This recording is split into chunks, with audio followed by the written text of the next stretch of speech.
Cap, look at my fish. Oh, wow. My little bite. Ready? Bitch. Always have to steal those kisses from you. Always have to steal those kisses from you. Always have to steal those kisses from you. Always have to steal my kisses from you.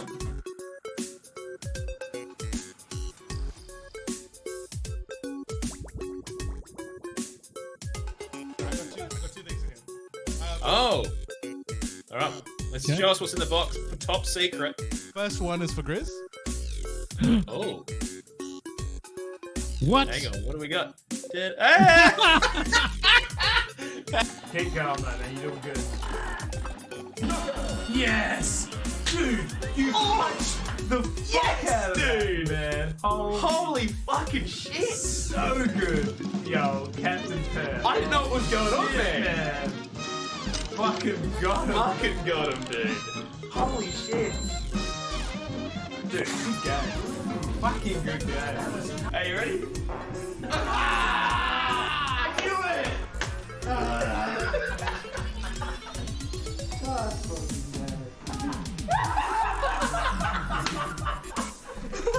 Cap, look at my fish. Oh, wow. My little bite. Ready? Bitch. Always steal those kisses from you. Always have to steal those kisses from you. Always have to steal those kisses from you.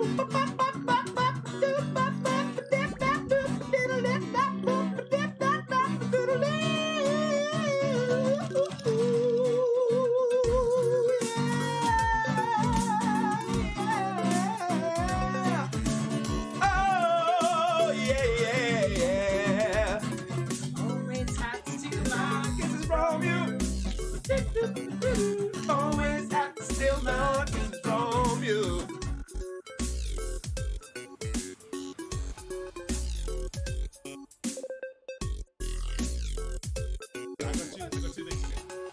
Oh, all right.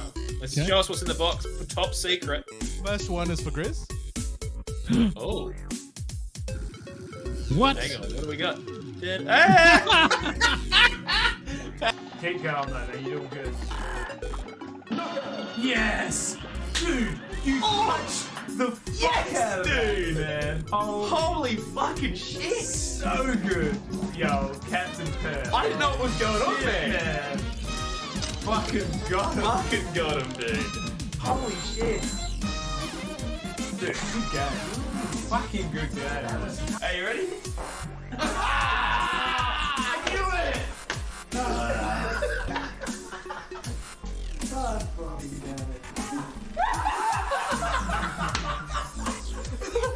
Cap, look at my fish. Oh, wow. My little bite. Ready?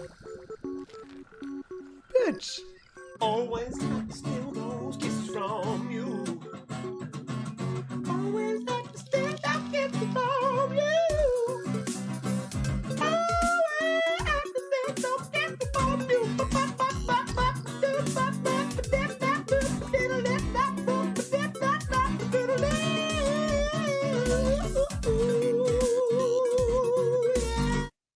Well, are we live? Hey. Is that us? Yeah. Hello?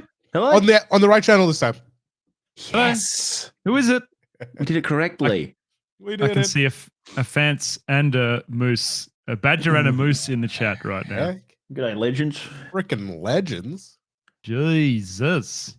Oh my god. Moosey was keen for raft. Fucking good game, actually. Ah, yeah, you saw that, eh? Raft, eh? Dude, I've been smashing a bit of raft. It's been good fun. Yeah, I reckon oath. Yeah, Cap and I played that for a bit, didn't we? With like a couple of legends. Actually, fuck. Oh, I'm going to Facebook you, Cap, right now. Okay, all right, real quick. Well, I remember. Otherwise, I will forget, mate. Otherwise, I will forget. So it has to be done. Yes. Actually, I can probably just read. Actually, yes, I'll just read. Grizz There we read? go. I'll just read. Hashtag Yep. read. Hashtag Grizz read. Done. Hashtag grizzly fucking read. Is this working? Yeah, that's a good volume too. Is it? Oh yeah. I reckon. Am I here? I haven't changed anything. In my head. Maybe you're a bit louder than you were last week. Oi, g'day, Kazi. Oh yeah, that could be it. We're becoming fucking dedicated brotato, Oceanic Gaming brotatoes. It's decided. You are a fucking. Do you have a little brotato, story mate. to tell about that, boys, when we get to How's Your Gaming Going? Yeah, fuck yeah. Yeah, Kazi. Hey, mate. You downloaded brotato? Fuck yes, Moosey. Yo, We should be sponsored. yeah, we should. Absolutely. Yeah. And Dave, do the 2 games that I played. Fucking both crackers. Dave I played Diver. Dave. What the fuck's Dave the Diver? Dude, I'll be it's talking good. about I that reckon you'd tonight. like it, Pav. Yeah. I hope you're not talking about that tonight, Kat. We can talk about it together, mate, can't we? That's the way to do it. I've got some How's the Gaming Going news as well. I'll go last though. Yes. I've got a very short How's the Gaming Going. I still haven't finished Cassette Beast. All right. What fuck? We're wasting time. Shall we get into it? Yeah. All right. Get ready in 3, 2, 1.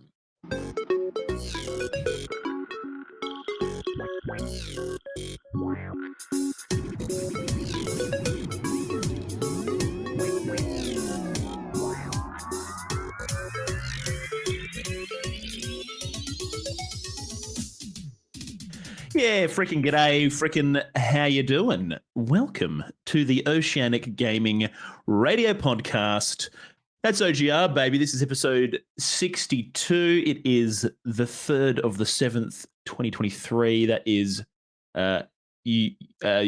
UK date standards, not US. So it's not the 7th of the 3rd. We haven't gone back in time. But yeah, anyways, my name's Captain Perth. Welcome. How you doing? And alongside me, as always, my wonderful compadres, Grizzly Gaming 86 and Pav Loverface. How we doing, fellas? Hello. G'day, legends. Hey, Doing well, fellas. I'm good. How are you, doing Pav? good? Yeah, doing good. All right. Just tell us, Pav, did you? Look, I've got it's probably more surprising. Somehow more surprising. I didn't have a big one, boys. Oi, finally had a weekend off, Pav. Yeah, I only had like a couple birthdays and stuff, but other than that, I was just chilling. Jesus. Man, a couple of birthdays Yeah. is like a fucking really big weekend for me, Cap. No It shit. was- What about you? It was chill. It was quiet birthdays. I got some rest and relaxation time. I got a bit of gaming time. I slept a whole Ah. bunch. It was Good Nice. shit, dude. perfect. Fuck, I You would look love fresh. to do that. You look fresh, Pav. You look Yeah, good. I mean, I don't look fresh. I'm like 3 weeks overdue from a haircut and a shave, but Couldn't tell, dude. You look 3 weeks under due. Oh, okay. You know what I'm saying? I don't even know what that means. Oh, that sounds great, mate. So you did a bit of gaming. Oh, I suppose we can get to that when in the old how's your gaming going section. Actually, we'll leave Yeah.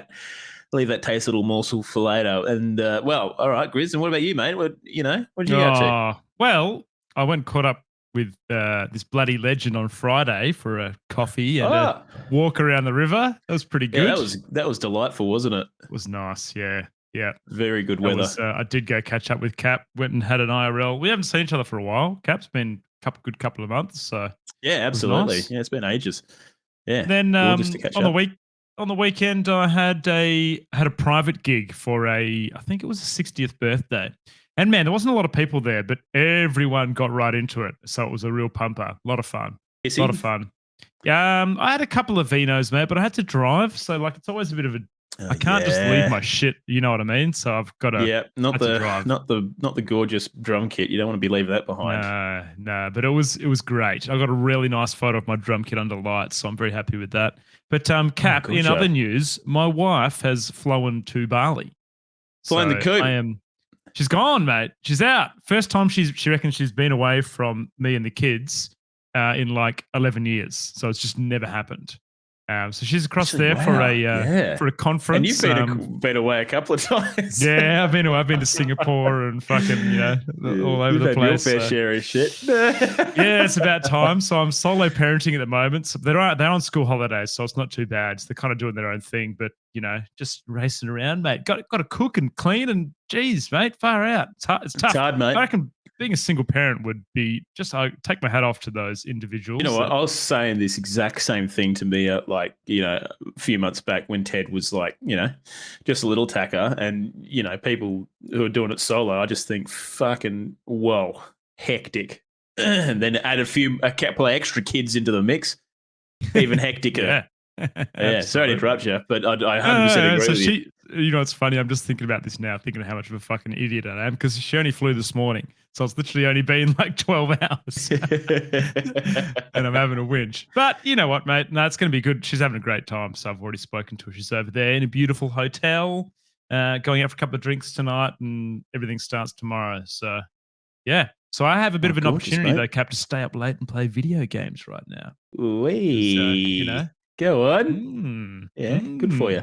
Very good for you. And I do have some games to talk about in the How's Your Gaming Gun as well, mate. Some movies. As do I, my friend. Ooh. As do I. What about you, excited. Cap? What's been happening in your world, mate?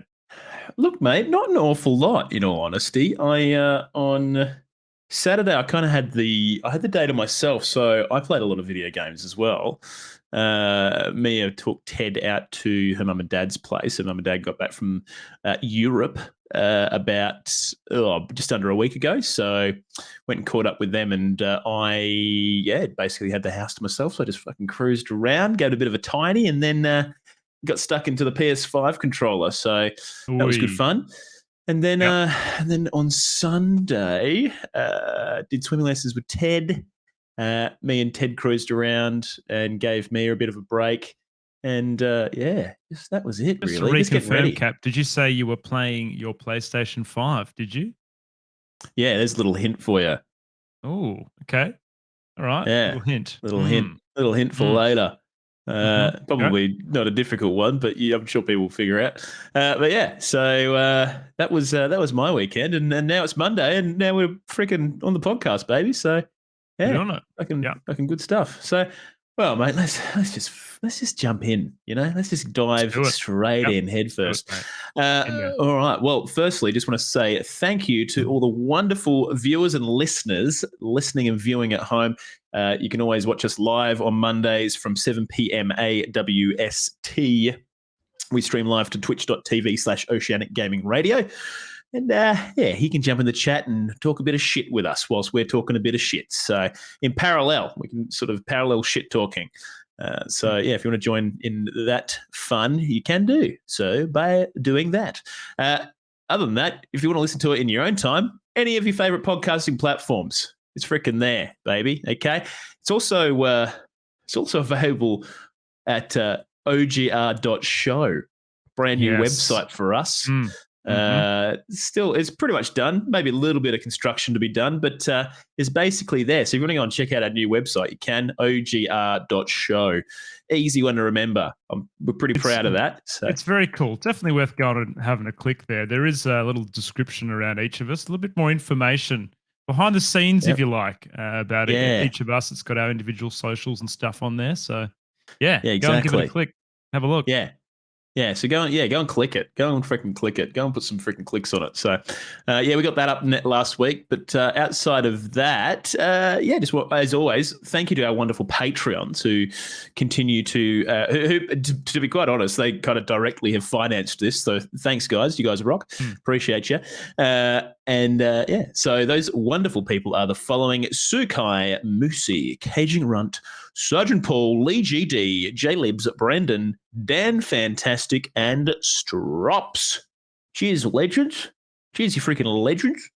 If you want to become a Patreon and pay us $5 a month, you can do that very simply by going to patreon.com/OGR show and just follow the prompts and you too will be able to support us directly. So anyways, let's jump into the show. Big old quest log this week. We've got a few big major ones, so let's just freaking get freaking stuck in here. The One Ring has been found, located. Okay. It has been identified in the wild. So we're going to talk about that. We've also got a big update from Baldur's Gate. And I mean, I don't know about you, Grizz, but I'm fucking so excited for this game. It's fucked up. It looks amazing. Yeah. Very excited. Very Nintendo are doing some cheeky little side notes in their investor calls. So interested to go through and talk about what's been talked about in there. And CD Projekt Red. They've got something to say to you. Yeah, that's right. You listening at home. We'll tell you exactly what it is. All right. So freaking do what Pixel Ninetales is doing. Get freaking cozy. Freaking pour yourself a little hot chockey and let's dive in. All right. Grizz, the One Ring. Fucking Frodo's pulled it out. I'm pretty devastated here, Cap, because this was my early retirement plan. Just down the drain, mate. Gone. Yeah. We like literally in one we pull. literally had discussions about how we were going to monopolize all of the fucking booster boxes and resell them for big bucks. And God, we should have checked what the fucking price was for them before and after this. I had a quick look. I've got some figures on it, but just for those who don't know what the fuck we're talking about, Magic the Gathering, the card game, they brought out a recent set based on Lord of the Rings, and they had in literally one single card out of all the booster boxes you could find was named as the One Ring, and it was written in Elvish. And yes, someone has pulled it and verified that it is legit. The One Ring has been found. But yeah, we were talking about legitimately going and forking out like 700 Aussie dollars to buy a single booster box of these cards, which is horrifically overpriced, and then holding on to them for 10 or so years. And, could you imagine if the One Ring wasn't found? Like the prices of those boxes would have been astronomical. Yes. Yeah. And then I said we go one step further and we find the One Ring. Don't tell anyone we have it. Sell the boxes. Keep buying and selling because they're only going to go up because we have the One Ring. No one knows we have it, right? And then we sell it later on down the track. Anyways, we didn't get to do either. But yeah, so it has been found the other day on Twitter. PSA Card, and now PSA Card, I believe they're a professional sports authenticator, a division of collectors. So these guys literally verify, track, and vault special cards. So baseball cards, Pokemon cards, all that kind of shit. These guys are professional authenticators. They posted a tweet saying that they had just finished grading and authenticating the card, and then later on posted an actual image of the card, and it looks fucking good. I'm going to drop in the Twitch chat because it's real sexy. It's such a nice card. I'm also screen sharing, Pav, if you want to chuck some. There is some footage of some Magic going. Get in there, Pav. Now, Cap, one thing that I found interesting, mate, is the card received a 9 on the grade. Is that out of 10? Yes. So a 10 is a gem mint. So what does that even mean? I don't know. Like why did it get a 10, mate? Did he fucking I don't know. I don't know how you score a 10. I don't quite know how these are rated, but it wouldn't even fucking matter what mint it is. There's only one of them. Yeah, it's very true. If there was a couple of them, you'd be like, shit. But I suppose it doesn't matter too much, right? But I didn't look into the scale. Is the thing? I don't know if there is much room to move. It's probably like it's still got fucking atom dust from the freaking press off on it. I don't know. Something stupid like that. Maybe it's not removed from the packaging, which you can't do with Magic. I don't know. Well, how would you know it's in there? Take it down to PSA like, I've got it in here, mate. And it's like, oh, okay. No worries. This is it. Yeah, verify this. Yeah.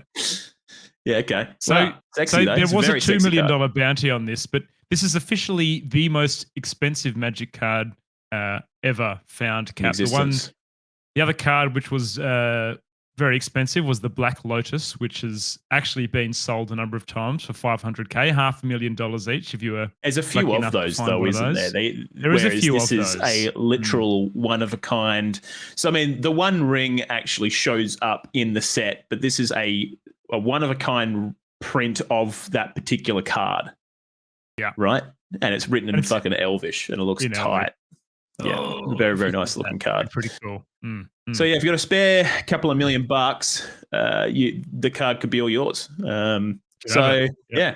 Now I just wanted to go through what the card does, Grizz, because it's a pretty fucking cool card. So yeah, good idea. The One Ring legendary artifact, indestructible. When the One Ring enters the battlefield, if you cast it, you gain protection from everything until your next turn. At the beginning of your upkeep, you lose 1 life for each burden counter on the One Ring. And if you tap it, put a burden counter on the One Ring, then draw a card for each burden counter on the One Ring. That's actually fucking stupid. Yeah. Absolutely dumb. Even the protection thing is pretty nuts. Yeah, you could. Well, it's only once, though, by the sounds of things. It's only when it enters the battlefield. So, so you only get it for a turn, which, is still good, but, I actually you're love kind of the situational of this set. I'm not going to lie. Like, when you think about, indestructible, right? The One Ring is indestructible unless you take it to Mount Doom. Can artifacts be played at any moment? Are they like a spell or no? No, it has to be played on your turn unless it has flash or something else. But and also the burden mechanic as well. You know how Frodo always had the burden and Samwise had the burden of carrying. It's pretty rad. That's pretty fucking cool, man. I'd actually love to play this set. Sounds very interesting. Yeah, I actually think it sounds really freaking cool. I'd like to. Yeah, we should. Now that the packs are probably going to be a bit more affordable, we should buy a pack and give it a whirl. Yeah. On that. Sorry, Cap. So I saw it peak Aussie dollars, 700 AUD pre-ring being found, but this was like Friday last week because I was looking at investing. And when it was found around Saturday, Sunday, wasn't it? It was over the weekend, I think. Woke up in the morning and saw the news, but. When I checked just before podcast today, these boxes, you can pick the collector's boxes up for about 400. So they still are a little bit over inflated. Still hey? Yeah, still nearly half the price of what they were pre-ring. So, man. Well, this is saying here... Cap. They know how to do it, don't they? They know how to do it. Oh, man. Dude. It's saying here that the owner of a Spain-based card store was promising $2 million in euros, which is about 2.2 million bucks, I think, in USD, plus a trip to Valencia in exchange for the one of a kind card. That's fucking good. That's good value, mate. Yeah, that's freaking great. You know what? I'm sure some fucking crazy collector would be willing to pay more than $2 million for this card. Oh, dude, do you know what? 100%. Like, I wonder how they'll go about auctioning this, because I assume that's how I would sell it. I wouldn't put it up as a asking for random people just to put fucking bids up. I'd be putting it on a marketplace somewhere reputable and getting some freaking big bucks for it, because I reckon you'd easily get 5 or something for it, for like the amount of bullshit this is. And also Lord of the Rings is one of those IPs where people just off on it. You could put it alongside it transcends Aragorn's gaming even in a lot of ways. You know what I mean? Because it's like it's obviously narrative and novel. And J.R.R. Tolkien kind of almost got they got the same kind of thing going on with Game of Thrones, I guess, and the fandom that is behind that. But it transcends the gaming space. So I think something like this could attract something hectic. So anyways. Pretty sexy. So the odds of finding it were 0.000003%, Grizz. Did you know that? Gee, nearly as rare as those Diablo 4 items, Cap. Mate, they should be going for a couple of bill then. There you go. So the One Ring, it's been located. Pretty fucking cool. But cool. I was definitely felt like our lotto dreams had been shattered once we found out that it had hit the deck. So I was seriously considering it. I even told the wife that I was going to invest heaps of money in magic cards, and she was like, "What?" I said, "It's the new crypto, all right? It's the new crypto." It's the new crypto, but it's even worse. Oh, love it. All right, well, there you go. The One Ring, it has been found. Stop searching. It is It's there. It's done. All right. Bad luck.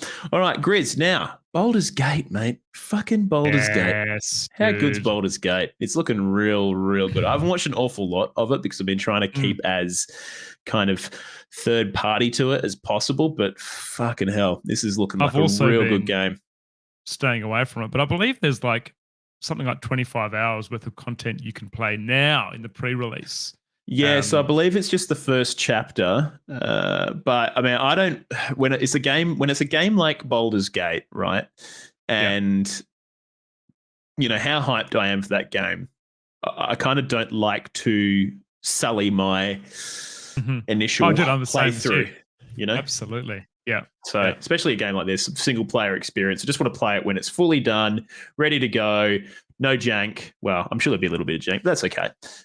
But look. Larian Studios, these are the guys that did the Divinity 3 Original Sin game. Oh, is it Divinity 2? Divinity 2, sorry. Divinity Original Sin 1 and 2, I'm pretty sure. 1 and 2. Oh, did they do both of them? Did they? Okay, Mad Dogs.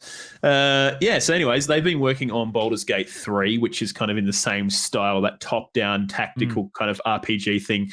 Very, very true to the, I guess, aesthetic of like D&D games. Yeah, not that, it actually, you know, it actually for Baldur's Gate games, they actually take they take the D&D rule sets more than the Divinity games did. Yeah, so. that's what I was going to say. The Divinity games weren't based on the D&D rule sets, whereas Baldur's Gate is literally a Forbidden Realms game. It's 5e. So yeah, it is. Yeah, which has a lot of nerds pretty dang excited. Now when was the last Baldur's Gate, Cap? I feel like they were around the age of like Neverwinter and some of those really old. Oh yeah, no, you're 100% right there.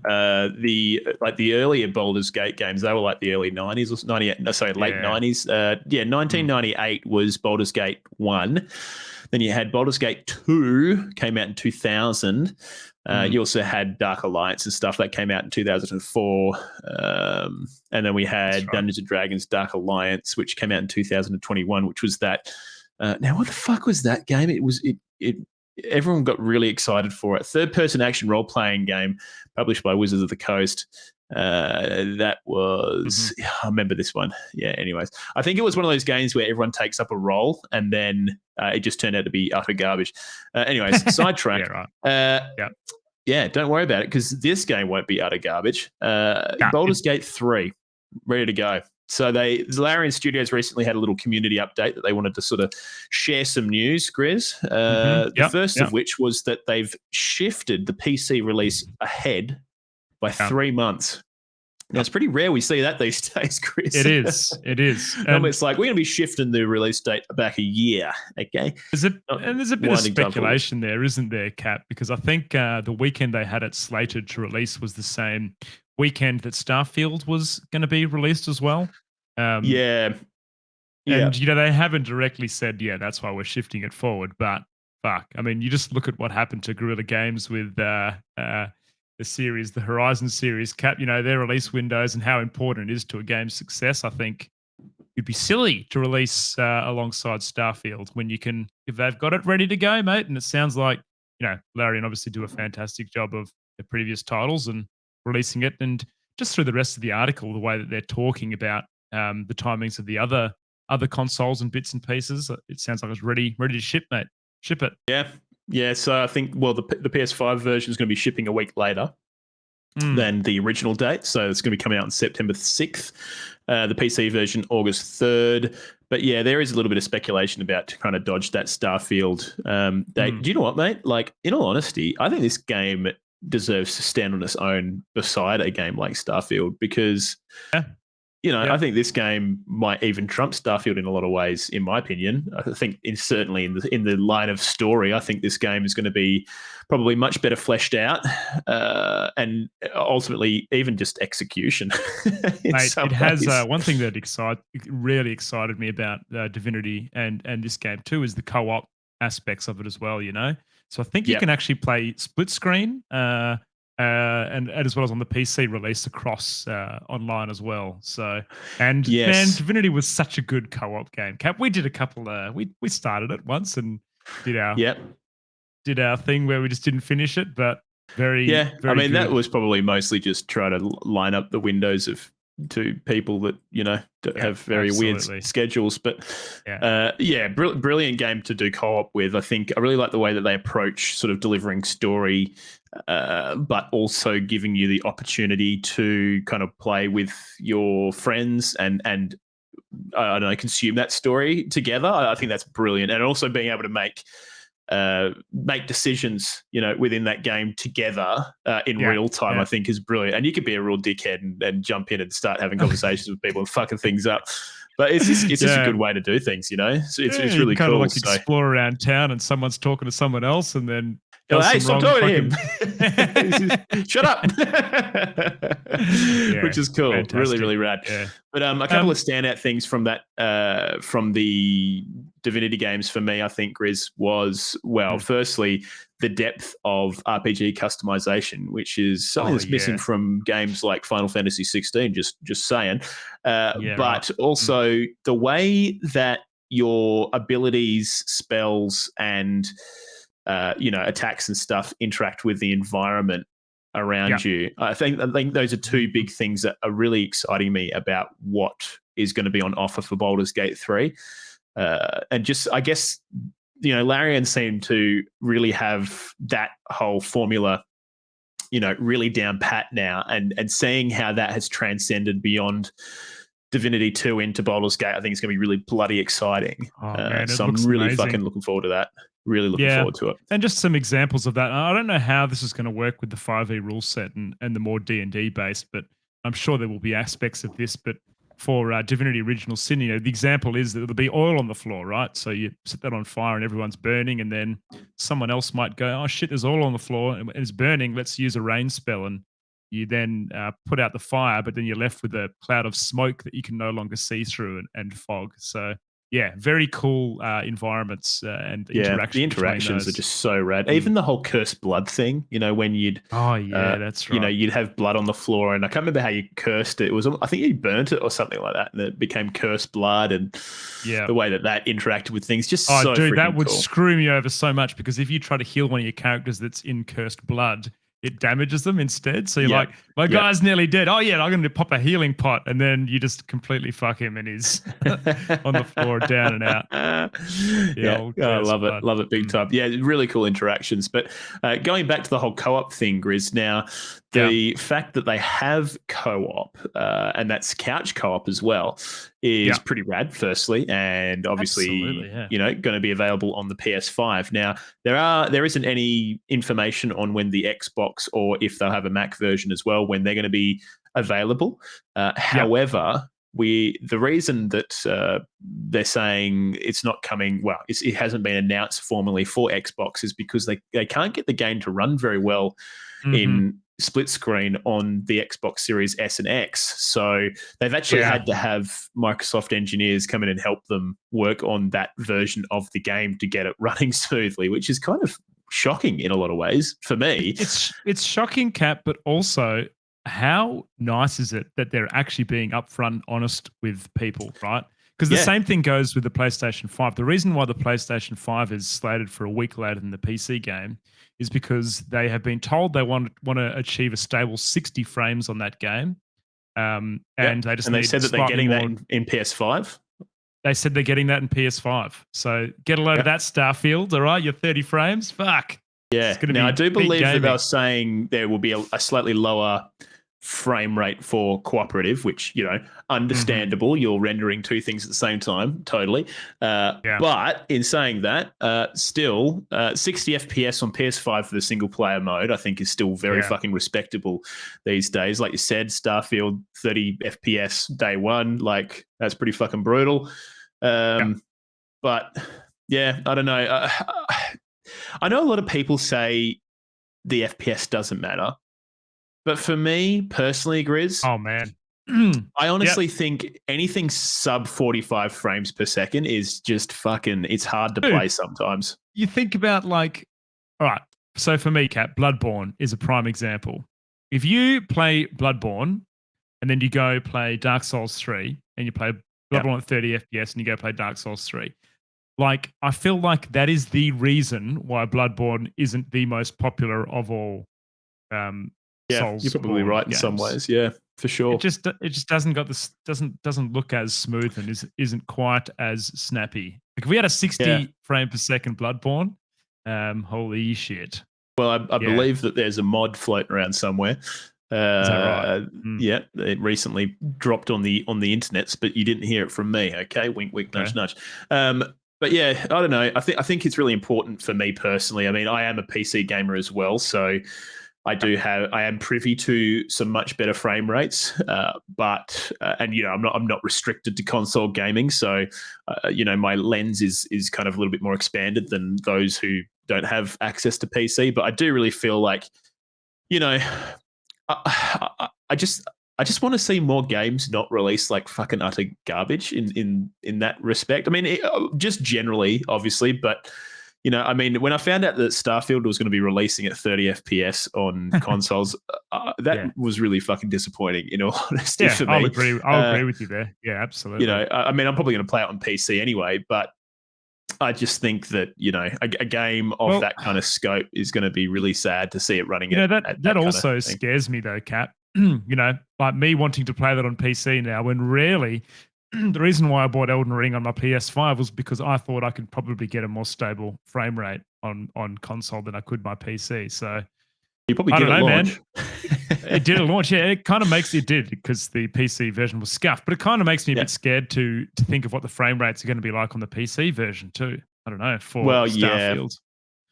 It'll be interesting to see how it releases and if it's going to stick to the usual swath of games that we've seen recently from AAA developers where their game is just, pretty much utter garbage from day dot. But sounds like Larian Studios aren't in that business, Grizz. They're looking towards, ensuring that we get a smooth experience. And I just want to fucking shake their hands because I think they're fucking legends for it. So I agree, mate.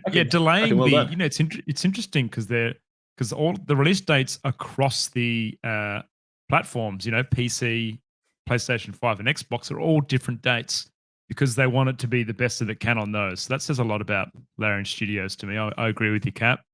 Shake their hand. Pretty clever. And it sounds like it's going to be a bloody good game, mate. Yeah, fucking absolutely, dude. But one other thing to note, Grizz, about this game, and it sort of came out recently as well, is that estimates are kind of for how long this game is going to take you to play in the 75 to 100 hours mark, which that's basically 100. I think it was 100 and something hours for me in Elden Ring for literally everything I could find.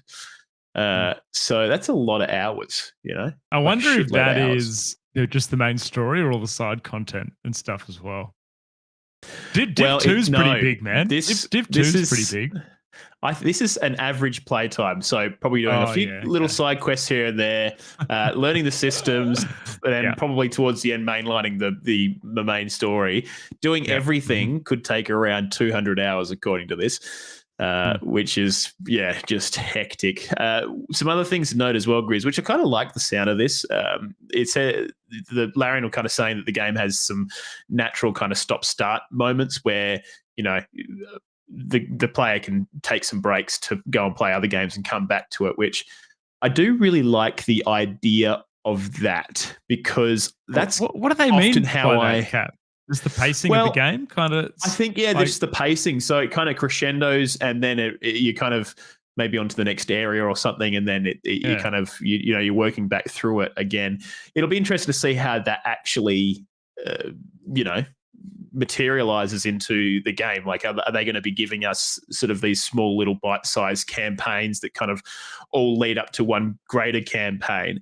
And in between those campaigns, are we going to be able to get kind of like a bit of a cheeky replay of what happened, last episode, or how does that all kind of fit together? But either way, I mean, if a game's going to take me 100 hours, especially these days, I played Elden Ring and dropped in like 120 odd hours back before I had a baby. And I mean, things are very different now. We were smashing it back then. Yeah, big time. But I mean, for me, the option to do that is a great option because then I can go and play, Brotato 2 when it comes out, or Potato Tactics or whatever else is coming Potato out. One's got in at between. least 100 hours worth of gameplay too, Cap. Don't you worry, mate. You need Sure one of it those does. games. I think any game has 100 hours of gameplay if you just keep playing it over and over again. But yeah, so I think, ultimately, I think this game's looking real fucking good. The new trailer that came out, a lot of kind of really great nods to, just classic D&D enemies and tropes and just everything in between. I'm very much looking forward to this game, and I think the community update, did everything to sort of accelerate that hype for me personally. So much so, Grizz, that I went and kind of pre-figured out what my character's going to be day one, so I didn't have to take time figuring that out. Yes, and jump I also straight had in. a look and had a look at mine, Cap. Yeah. So should we? Okay. Should we do a little? Should we do a bit of a guessing game to see how well we know one another? Well, dude, you see, yours could go one of two ways, I reckon. Should we go through the classes and the races that are available? Yeah, let's go first? through the classes and the races, eh? Yeah, that's a good idea. I'm going to just Google this because I can't fucking remember off the top of my head. So, all right, we've got the following. There are dwarves, elves, halflings, humans, Githyanki, which are like, I don't even know how to describe them. They've got like freckles all over their eyes and shit. So, and pointy elf-like ears. They are peerless warriors from the astral plane, known for their legendary silver blades and red dragon mounts. There you go. Half elves, tieflings, which are kind of like the god hell looking people. Drow, gnomes, dragonborns, and half orc. Fusro does. So those are the races that are available. Now, when it comes to the actual classes, we have the following archetypes. We have where are we? Do you want me to do these, mate? Oh, you got Sorry? it? Yep. You got if you got them, you go through them. Okay, we got this is in alphabetical order. Here you go. Barbarian, bard, cleric, druid, fighter, ranger, rogue, sorcerer, warlock, and wizard are the classes that we've got. Very freaking good. All right, so I'm going to guess what you're going, Grizz. Okay, yep, okay. I'm going to guess. I reckon you're going a halfling rogue. Fuck you. Look, it would either be an elf or a gnome, but yes, it is a rogue, 100% that. So either an elf or a gnome? Or a gnome. I haven't decided yet. I'll have a look and see what they look like. I almost went gnome, but I thought, I don't know. Maybe he's going to go in the line of Lord of the Rings this time. Okay. So, all right, the holy one. What do you reckon I'm going to be going, Grizz? Oh, dude, you're a bit tough, Cat, because I feel like you would want to play a caster. Actually, I think that you would want to play a warlock. I thought maybe. Damn! Yeah, nice. Yep. What is that? Right? Is that correct? That's the correct class. Can you guess the correct correct race? So me and Kath are made for each other. I wonder what Kath would play. All right. So, and then I was thinking that you would maybe just go a human, maybe, or maybe that other. No. Okay. What are we looking at? No, I'm going to be going a drow because I'm a massive fan of R.A. Salvatore's Dritz Chronicles. If you haven't read those are fucking excellent Forbidden Realms books, probably the best in my opinion. Okay. I'm sure someone will be. To be honest, they're the only ones I've read. So, dude, what's the character's name in that? Dritz Do'Urden. So he's a dark elf that lives under the in the Underdark, which is like a big cavernous region underneath the crust of the world, and the dark elves are like really malicious and nasty, but they're all fucked up. Dude, there's actually an audio book of that available on Spotify. I actually, dude, it's a cracker. Weird you say that. Yeah, it's a cracker. Really real fucking good book. It kind of follows Dritz. He basically has morals, essentially, which is very unusual for a drow, and makes his way out of that drow society. And because the men aren't, the men are nearly like they're not very well liked in that society either. Cap, it's all the women, all the females that are strong, and the war leaders and the queens and everything else, isn't it? In the drow. Yeah, yeah. There's the spider goddess Lolth, I believe, That's right. is the name, and they all worship her. And yeah, it's honestly, it's really fucking rad. Really good book. So I'm going to be doing a Drow Warlock. I believe Cool. there are sub races. Yeah. I haven't really decided what I'm going to do in that region yet. Probably do a bit of role play kind of informed stuff. Not that I'll be role playing it personally, but you know what I mean? So I'll try and figure that out later. But that's my archetype. So yeah, mate. We did a pretty bloody good job. Hide it, sleeping in the cupboard and stuff, Cap, you know, and like not seeing daylight and all that kind of shit. Oh, mate, I don't see daylight anyway, so it doesn't matter. It's true. But yeah, well, mate, fucking well done. Good picks. Really, we nailed big it. fan of that. There you go. Yeah, absolutely. But anyways, that's the Baldur's Gate shit, which, yeah, again, really looking forward to that game. So get around and go and check out that latest trailer. It's a fucking cracker. Now, Grizz, Nintendo. You like Nintendo games? You a fan of that console? I'm a bit of a fan of Nintendo games. Yep, some of it. Yep. Excellent. Now, Nintendo have investors, and they recently had an investor meeting, Grizzly. Okay. Right. Now, during that meeting, the big dog of Nintendo, Mr. Genki, I believe their name is. Oh no, I think I got that completely incorrect. No, Shuntaro Furukawa, got the wrong name. Basically announced saying, you know, they got asked a question about the next sort of generation of Nintendo Switch stuff. And he said, as for the transition from Nintendo Switch to the next generation machine, we want to do as much as possible in order to smoothly transition our customers while utilizing the Nintendo account.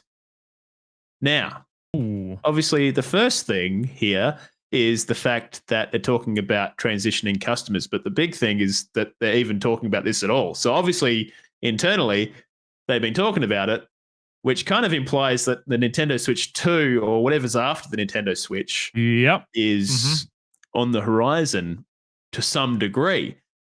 It's in the works, so man. Right. That's pretty exciting. But I think the cool thing is now, this is Nintendo, and Nintendo have a pretty bad track record of, you know, generation to generation sort of player accounts and maintaining things between them. Their whole online thing, like, rarely only kind of took off with the Switch, with, you know, Mario Online and other bits and pieces, and still then it was pretty shit. So I feel like they've always been kind of bad at that, for sure. Yeah, I think, and the big issue I think a lot of the time is it's Nintendo kind of get away with it because people kind of just wave their hand and go, "Oh, Nintendo, you guys are so crazy, haha." And ultimately, it's just the like superior business decision because they can get away with it and they can fucking con people into buying shit over and over again per console generation. So, but I just don't think it's probably going to stick that well this time around. I think people are used to having their Netflix account and their freaking Xbox Game Pass, and it goes between different things.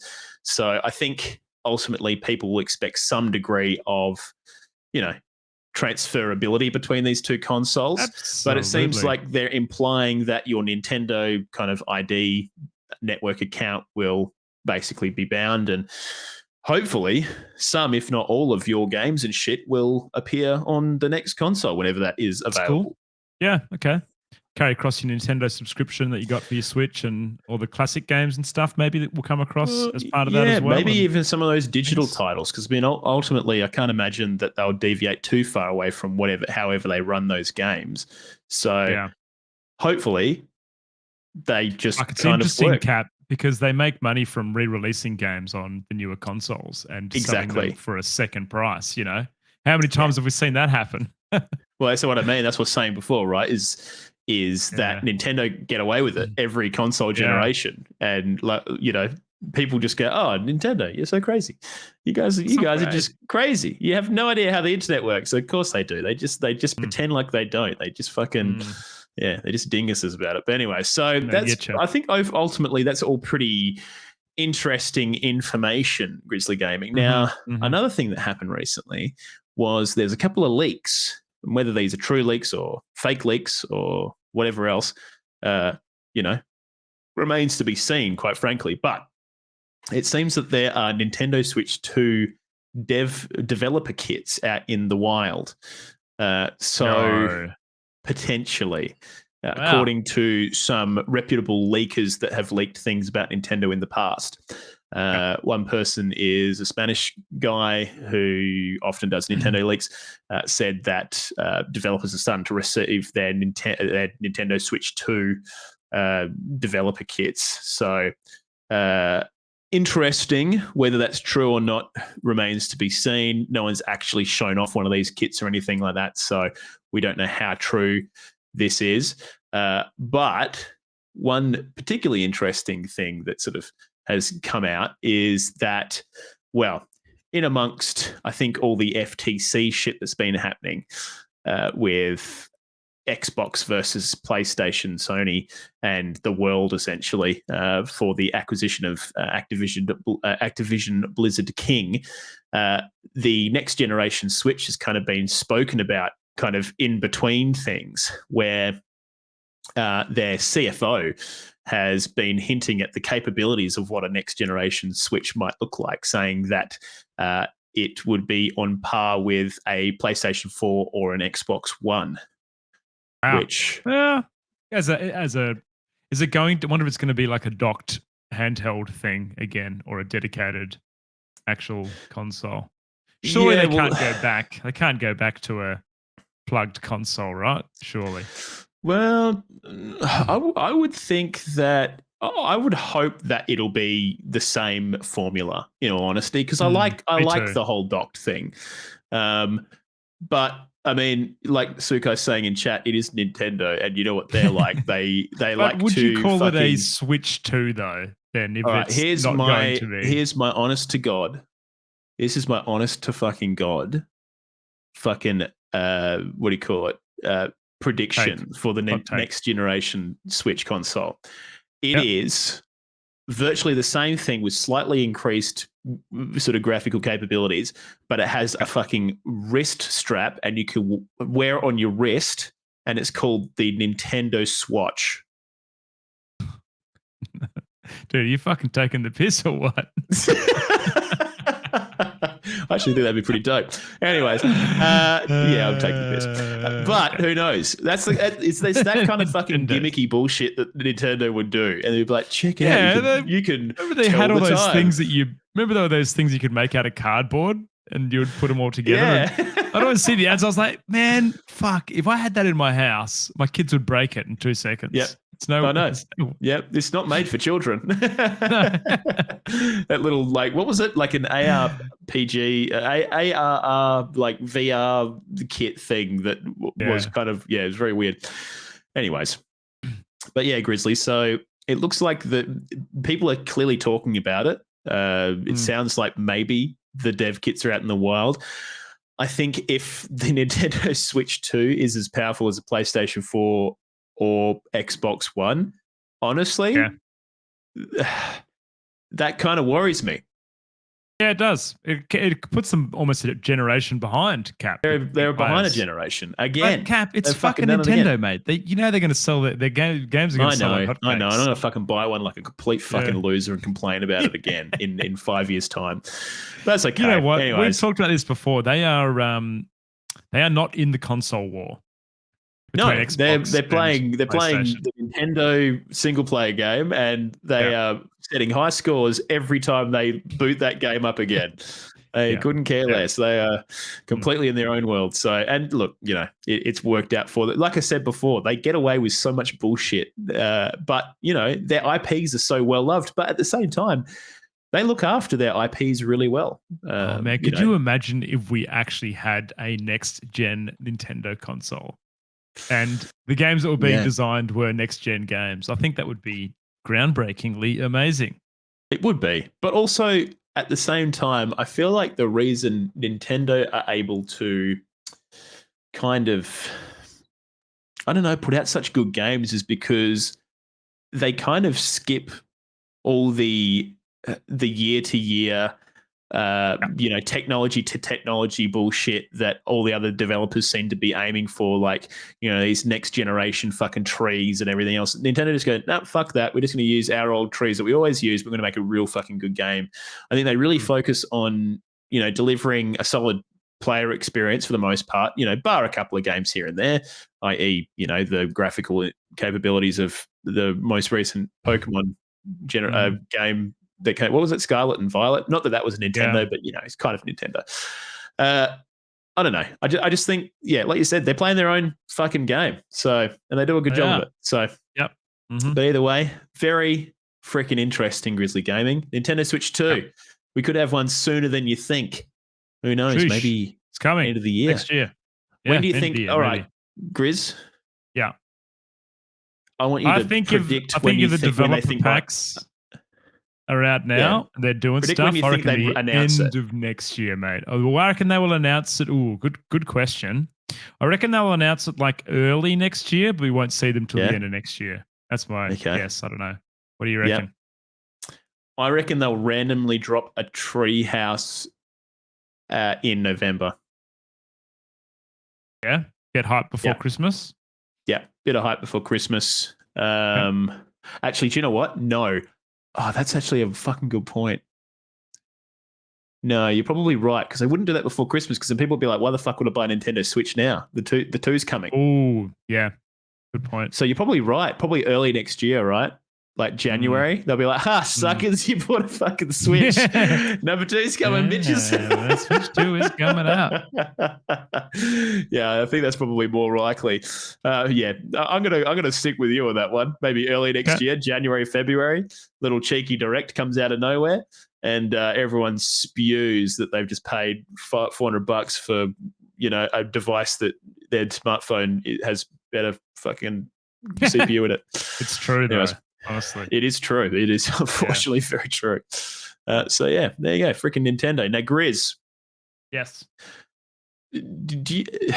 How's your relationship with CD Projekt Red going? You guys okay? Well, this is an interesting one because it relates to the poll. I don't want to ruin my voting score, but I have got absolutely no issues with CD Projekt Red, Cap, and that's mainly because of my love. The only games that I've rarely played, I didn't play. What's it called? Cyberpunk. I didn't play it. I haven't played it.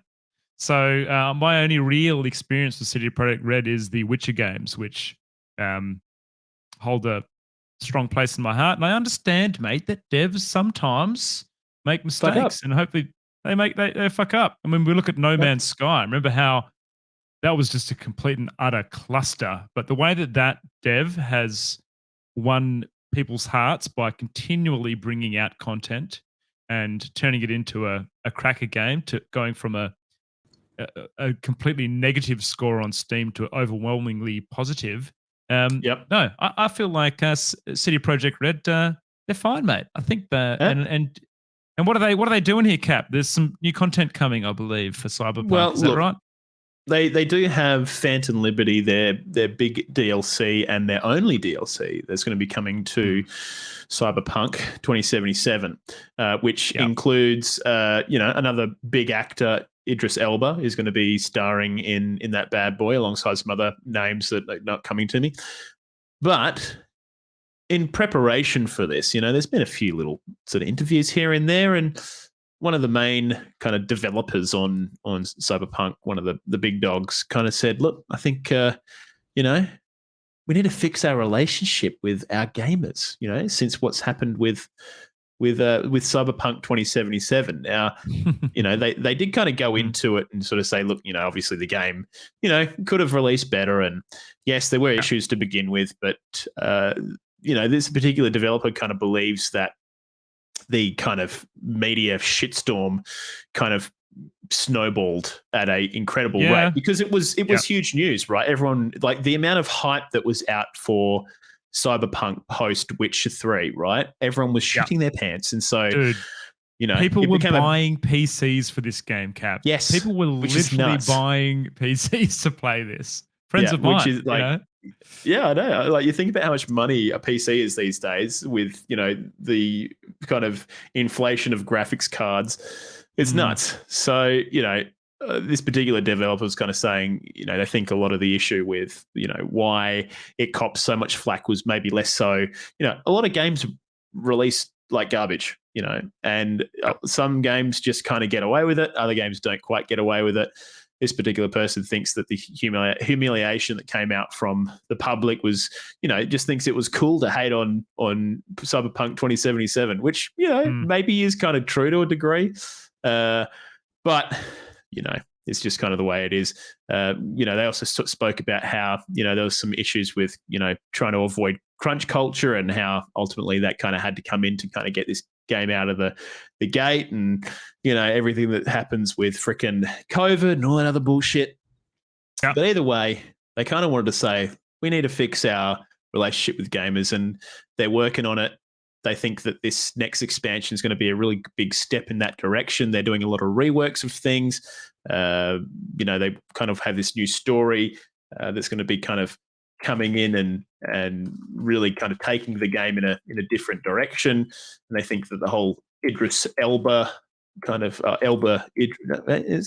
Idris Elba sort of side thing is going to be really cool as well. So obviously looking forward to that bit. But I'm just reading through some of this, Cap. It's quite interesting. It gives you some insights into the difficulties that we see with devs, right? So they were kind of saying that they were really happy with the studio as a whole, and it was quite a big disappointment for them when things didn't turn out quite well. And it kind of comments here that it's really hard to change a company when you have to deliver something and you have a deadline. We keep seeing all these AAA games coming out, and other games, Gollum, a couple of others as well, that are coming out that are just a bit buggy, and you can just tell they've just been pushed out and shipped.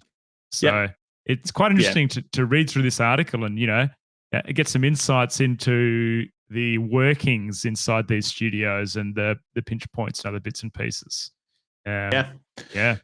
Yeah, absolutely. So it'll be interesting to see if they can capitalize on, I think in all honesty, the patches that they've put out in recent times to address a lot of the shit that was happening in Cyberpunk 2077 between bugs and just poor performance and everything else. I think they've done a pretty good job of trying to rectify a lot of those things.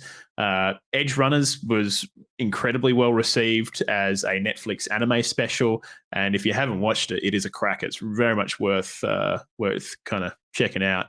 But it seems like this next DLC, Phantom Liberty, they've got a bunch of even more kind of changes to the base game. So, for example, they are going to be completely reworking the skill trees, for example. So they used to be percentage-based perks. So you'd percent base through the perk and you get certain things based on the percentage.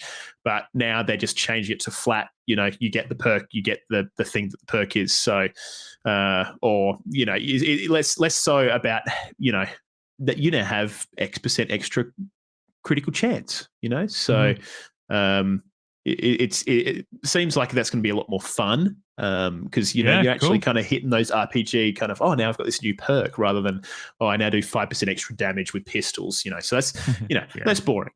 They're also going to be bringing in an overhaul to cyberware. Now cyberware's the whole I've got a fucking blade as an arm kind of thing. So they kind of doing some cool shit with that, making a bit more customizable. Sorry. So that's pretty cool. Now you've got this on your PC, Cap. Have you booted this up, mate? I've got it on GOG, I'm pretty sure, which, I don't know why I bought it on GOG. Or maybe I didn't buy it on GOG. Maybe it came out on GOG, but I wish I had it on Steam. Just like everything I own, I wish that isn't on Steam. I wish it was on Steam, especially now that I've got a Steam Deck. But anyway, so they're going to also be revamping the police systems and the vehicle combat, which was a big kind of peeve point for a lot of people that were playing the game early on. Just the sort of elite kind of police forces weren't that elite, and the driving was just kind of garbage. So they're going to be addressing that. And they're also going to be kind of fixing the kind of upgrade and loot progression. So, there's a lot of things to look forward to in the game. And maybe I might go and, boot this bad boy up again. Get the toes back in, mate. Wonder if it'll run on the Steam Deck, Cap. Well, apparently it does, and it runs pretty well. So I think they, a lot of developers are actually kind of creating specific settings profiles for the Steam Deck these days, which is fucking awesome. Well, I guess I'll let you know. How's that sound? I'll freaking let you know. Very good, mate. Very good. So there you freaking go. Now, Grizz, every week we ask people when we remember about a little poll. Okay. Now, this week on our Twitter poll, every week, twitter.com/OGR show, go and follow us. You can vote in our poll every week. We wanted to know, with the lead up to Cyberpunk's 2077 Phantom Liberty DLC, CD Projekt Red have noted that they need to fix their relationship with their gamers. So, what do you think? Does CD Projekt Red need to fix their relationship with you, kissy face? Do you want to go through their results, Chris? Absolutely, mate. So actually quite even, Cap. Pretty even. Pretty split down the middle here. Obviously, there was some broken hearts through Cyberpunk, but we had 43.5% said yes, they need to fix their relationship, and 56.5% said no. So no was the winner by a very small margin, probably only a couple of votes, which where my vote was. But yeah. Absolutely. Now, anyone that drops a comment on these bad boys, then the comment is thoughtful and intelligent. We absolutely will discuss it during the show. So let's freaking go through a few of these. Blindsided Moose said, with all the unfinished, rushed games coming out, we should be more patient. I have had little issues with Cyberpunk when it came out.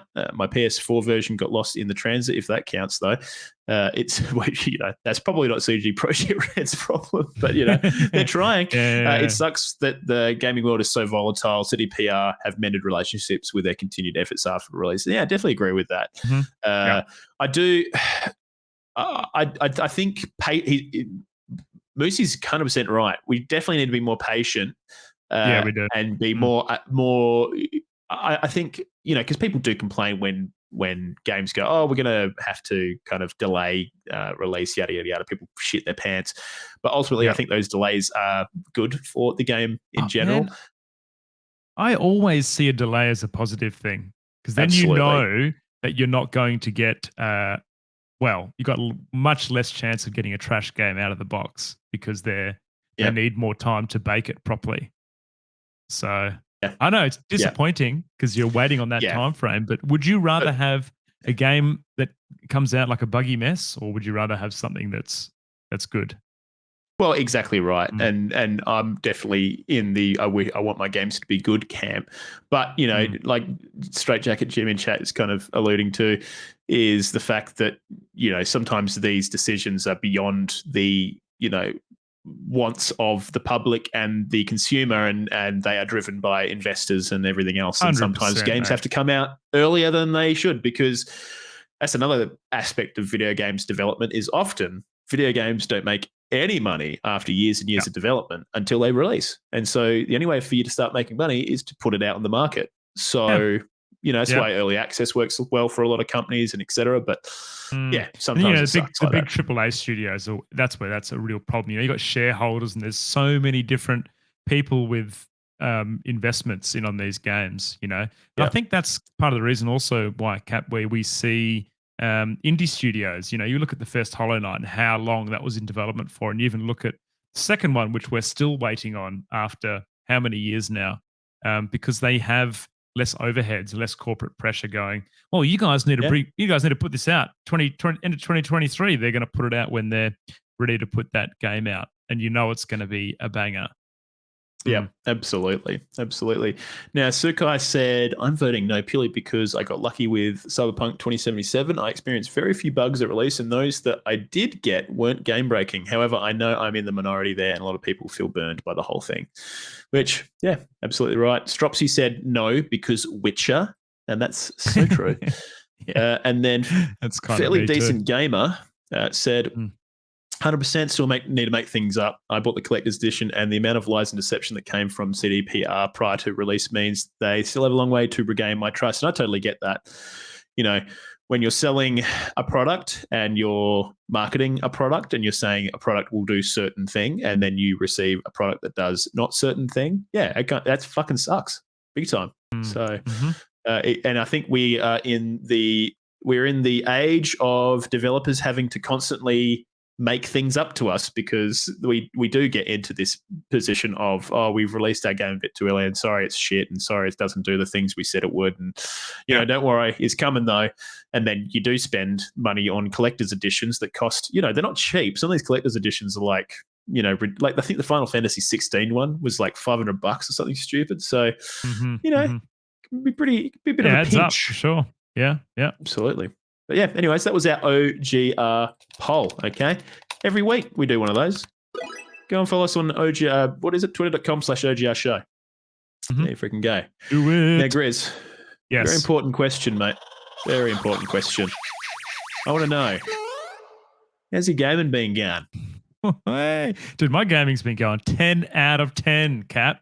So firstly, obviously, Capo, I've been playing Rotato, Game of 2023. I have actually picked that back up to give the DLC, the next content as well. What I didn't realize, mate, is the game was actually in pre-release when I played it last. Rotato It only was? released, yeah, it only released the 1.0, I believe, a couple of months ago, the official release. So it was a raw Rotato, and now it's a baked Rotato. It's baked Rotato now. And I'll tell you what, mate, good game. I reckon I've got about 30 hours in it. I actually streamed it on kick.com/Grizzly86. Grizzly86. You know what, dude? That fucking category is balked on Kick right now. If you go stream Rotato, you will get 70 viewers like that. I had more viewers than I had followers because there must be some embeds or something in it.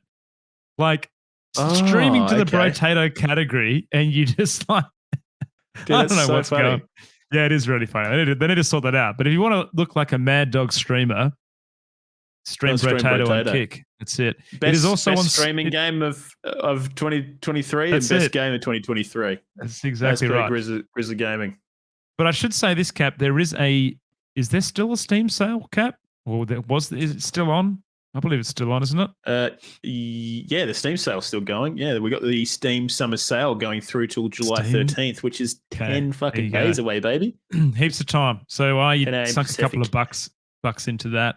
And the other game that I wanted to spend my How's Your Gaming Gone talking about, Cap, is a game called Dave the Diver. Previously known as Diver Dan. Diver Dan, yeah, I couldn't get the name right the other night, mate. Look, just too many D's in the title. I totally get that, mate. I believe that this is on special right now. As part of the special, I think you can get this pretty cheap. But I believe you can. As a little rundown of what this game is about, it is a casual single-player adventure RPG that features deep-sea exploration and spearfishing during the day, and then sushi restaurant management in a restaurant at night. Pretty bizarre combination of gaming tropes there, Cap, I'd say. But boy, do they work together. They do, yeah. I've been playing it too, by the way, but I'm going to let you fucking go through it. Yeah, I love it, mate. And I'm just trying to explain the art style here, Cap, but it is like a 2D. It's like got the 2D pixel art thing going on with a bit of bloom on it, and then suddenly it molds into kind of low poly 3D shit as well. Yeah. So all the and dude, the what do you call it? The videos, the cutscenes are so freaking good, man. Really well done. And I'll tell you what, just the cast of characters are all very eccentric, and they just blend the bizarre mechanics between the spearfishing and the restaurant management flawlessly. So the idea is that you're basically a retired diver, and you kind of get a call up from a mate that wants to open this sushi shop. So you're sipping margaritas on the beach, and all of a sudden you go and you start diving, and you spear a couple of fish, and you take them into the restaurant at night. It turns out that he also wants you to serve in the restaurant as well. And you're like, well, fuck, here we go. You're this old bloke with the mustache, a bit overweight, look pretty hectic to be diving at your age kind of thing. But you get in there and you got to do it anyway. But it's just a really nice, it actually gives me some pretty strong, even though it's a completely different game, but it gives me vibes of Stardew Valley. It's one of those games where I reckon you could just relax, sink a couple of hours into it, put it down, and come back and pick it back up and play it again. And I like the fact that there is some roguelite elements in this as well, Cap. So each time you go diving in this lagoon, the treasure and the items that you'll find for that particular run are going to be different. So you might find an underwater scooter that allows you to swim slightly faster, or you might find a weapon that deals a little bit more damage, and you won't find those on your subsequent runs. Although the environments are the actual map layout seems to be constant, the things that you find and the species of fish that you find will change. So I quite like that aspect as well. And Cap, as a marine scientist, mate, the fish species, dude, are as they are. So I was like kind of naming the fish before I speared them. And that's so good. it was very cool. I really enjoyed it, mate. I'm definitely going to be playing some more Diver Dan or Dave the Diver. Yeah, on Kick. Yeah, yep. Probably, maybe on Twitch. We'll see. Yeah, but pretty good. You got anything? You got anything to add, mate? I just think it's a good game. I just really like the blend, and I like that, the game's kind of mostly centered around these two main parts of you go diving for fish and treasure, and then you come back up and then you sell all the fish in your little sushi market that is chefed by this freaking Samuel Jackson kind of guy. Like a ninja. Yeah. Just like this Samuel Jackson sushi chef. It's fucking awesome. And, there's these little sort of moment-to-moment things that happen as the game progresses and you're meeting new characters that sort of do new things. Like, you get like a weapons merchant and he's like mates with the main guy that's gotten you on this whole kind of thing, who is kind of all this insinuation about the main guy alongside you being a weapons dealer and shit. Like, it's just bizarre. Absolutely bizarre. And that's probably worth talking about too. Like the way that the game mechanic kind of works, you start out with very basic equipment, but you slowly upgrade it and can dive deeper and, spear bigger fish and everything else. So, what on the surface I have heard looks like quite a simplistic game. Once you start to get into it, the end game is actually quite in depth and hectic. So, could you say the end game's pretty deep, Grizz? Pretty deep. Oh, yes, I guess you could, mate. You could.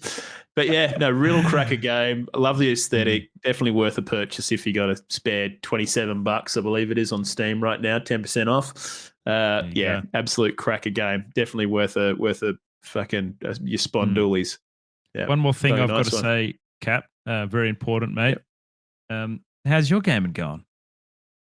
Mate, my gaming's been going really well, actually. Been playing a lot of stuff now on the Steam Deck. I have been playing a couple of games. I've been playing, Dave the Diver. I've also been playing a game called Chained Echoes, which is like a pretty hardcore JRPG style game, top down. I think I've spoken about it before on this show. I started it up again and started from scratch.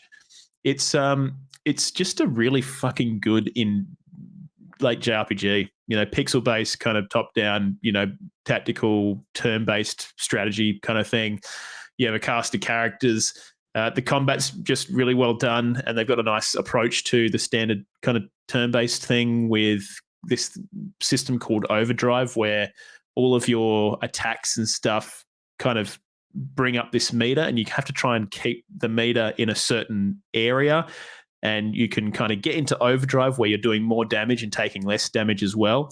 But if you go beyond overdrive, then suddenly you're taking extra damage and doing less damage. So you have to use certain moves to remove from the meter as well. So you're kind of playing this sort of seesaw mini game in amongst the combat, which is really rad. But it's just a real good game so far. There isn't any random kind of grass battles or anything in this one. It's all, you can see the enemies on the screen, kind of a la something like Chrono Trigger or something like that. But I wouldn't say it is anything like Chrono Trigger, though. It's just the fact that you don't have to go into these random battles all the time, apart from boss battles that just kind of pop up. But solid JRPG. If you're looking for one, go and check that one out. I think it's on special as within the summer sale as well. So go and check that one out. I have been continuing to play Final Fantasy 16, despite my initial misgivings with that game. A lot of the things that bother me about that game still are bothering me about that game. The two major things are the complete lack of in-depth RPG-like mechanics, specifically around gearing and itemization. I just find the omission of that to be just completely blinding for a series that is known for its RPG mechanics and gear and customization. It's kind of upsetting, in all honesty, the fact that you have 3 slots, one for a weapon, one for a belt and one for an armlet, and that's all you have for your gear. And they do essentially just put your defense and health stats up. And then outside of that, you have 3 charms essentially that you can use that do certain things. And those tend to be fairly benign, sort of boring stuff where they just increase the damage of certain abilities, which, you know, is what it is. But, you know, it's just how it is. Despite that, and despite the side quests being fairly fucking boring, and I guess just the kind of overall game loop kind of just being walk to this next area, do combat, walk to next area, do combat, rinse and repeat, cutscene. There's something that is still keeping me playing this game, and I think it is just the game is just really fucking well put together. It's really annoying. Because I want to put it down. Plays nice, does it? Looks and it feels plays nice. really nice, and the combat kind of initially in the first, say, I don't know how far through I am, but I'd have to be at least 60% through. I think in the first third or so of the game, the combat kind of is pretty slow to give you new moves and change your approach to battle up that much. But as you gain new aspects or new icons, they change your play style up a little bit, and it kind of makes the game feel a little bit fresh here and there. I wouldn't say it's groundbreaking, but it definitely, you know, the things that stand out for this game are the story. The story is brilliant, and I really love how they do a really, really fucking good job of presenting that story through the graphics, through the action scenes, and the moment to moment of, you know, you meeting a main character and, you know, having a big fucking battle is just super fucking epic. It's out of control. And then you have these dips where you're fucking getting fucking apples for Martha down the fucking road. And you're like, what the fuck am I doing here? I should be fucking, you know, I should be going and sorting people out. Serious shit happening. Yeah. Yeah, so it can be a little bit jarring, but I mean that it is what it is. It's definitely kind of leaning hard into its MMO roots of, you know, oh, we're fighting gods and now I'm getting boar hides again. So, you know, is what it is. But you know, the other thing is the combat is really fucking good. Like, it does initially feel a little bit samey, but the execution of the combat, how it looks, how it feels, is really good. Can feel repetitive early on, but as you slowly start to unlock new things, I just feel drawn back to wanting to finish this game, despite it not being quite the game I want. But it's still a solid game, I think, ultimately, and I'm looking forward to finishing it. I am kind of, I'm still doing all the side quests because I'm a fucking maniac. And I hate myself every time I go and pick up one of those little green markers on my fucking mini map. But, you know, whatever. I don't know. Ultimately, the game is probably like a 7.5 for me. And that 7.5 is completely carried by the story.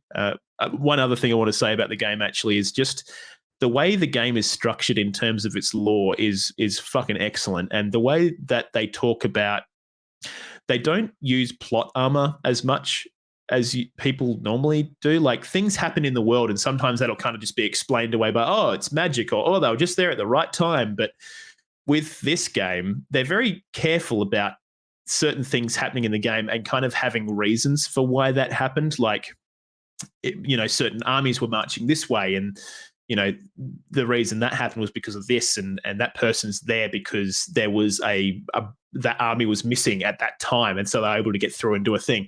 So I really like the way they approach the storyline. I think the actual story of this game is stellar, and yeah. Anyways, that's kind of my Final Fantasy jive at the moment. I'm looking forward to getting it done because I'm kind of over it, but I'm also still enjoying it. It's a bizarre relationship with this game for me at the moment, but yeah. Anyways, that's that one. Now, the only other thing I wanted to talk about was the fact that I spent $400 on Steam games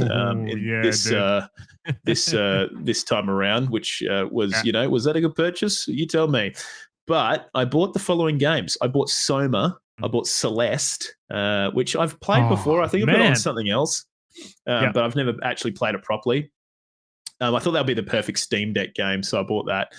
Elden Ring was on special, 30% off, and I didn't have it on Steam. So I was like, fucking, my time has come. It is time to buy this game on Steam. So I bought it. Also bought Crisis Core Final Fantasy VII Reunion, which is the one with Zack and Sephiroth and Cloud. It's like the early shit, that kind of prequel stuff. Bought The Last Spell, Sons of the Forest, Hunt the Night, which is a Bloodborne top-down esque kind of game, pixel-based game. I bought a game called Sigil of the Magi, which is just like a strategy thing. Darkest Dungeon 2. I fell in love with Shogun Showdown during the Steam Next demo, so I bought that as well. Bought One Piece Odyssey for Steam. And pretty keen to give that one a crack, Pav. And I also bought Obra Dinn because I've never played that, and it's got fucking good reviews. So I figured I should play it. So, anyways, my game has been going real good. Thanks for asking, Grizz. Now, Pav, how's your gaming been going? My gaming's going good. Yeah, boy. I don't have too much to update, but you guys have already kind of mentioned it. The sales have been up, so I saw a little something I kind of had to pick up, and I have finally given it a go. But all I want to say is, how bloody good is Brotato? Dude, buy it? I fucking told you, man. It is like Game of the Year material. It's that good. Hey, no, I'm going to have to fucking buy it and play it. Cap, it's like how much is it, Paps? Like $4 on Steam sale or something. But yeah, $6, yeah. It's such a good, like, mindless, like, play in the background, like, just when you have a few minutes spare kind of game. Dude, you can play with one hand on keyboard and mouse. You don't need to press anything. I honestly, dude, game, right? I actually really enjoyed my time on it. I think I've got like 30 hours or something on it now. 30 Playing hours through all of the a game characters. about a fucking potato. 30 That hours is out of control. Is insane. God. I think I've got about 20 minutes, and I might do a couple hours of gameplay over the next lifetime, but I don't know about 30 hours. Okay. I don't have 30 hours. I've got 19 hours, but still. It's still a I've got lot for a 19 game about a hours. potato. That's a lot. Okay. I'm just looking at a gameplay trailer. It just looks like Vampire Survivors, but a potato. 100%. Okay. That's it. What it is? Yeah. Okay. I don't need to sell it to you, but it's actually quite fucking in depth. I actually really like the way the different characters do different things in that game. That's the I think that's the difference for me. Different characters, you say? I haven't gotten quite that far. I've just been starting. I've been starting as random each time. Yeah. So the different characters actually do quite a lot of different things like that are cool. Anyway. Interesting. Anyway. Okay. Well, maybe I'll get myself a baked potato as well. We'll see. Well, $6, Capo. I reckon it's all right. Yeah. Are you playing on Steam Deck? Yes, sir. Yeah. Okay. And it plays well? Yeah. Oh, yeah. Okay. Looks like a pretty graphically intense game as well.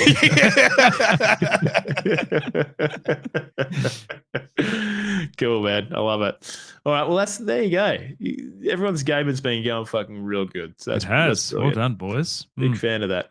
All right. Well, let's jump into the final little stretch of this show that we call the rapid fire news segment.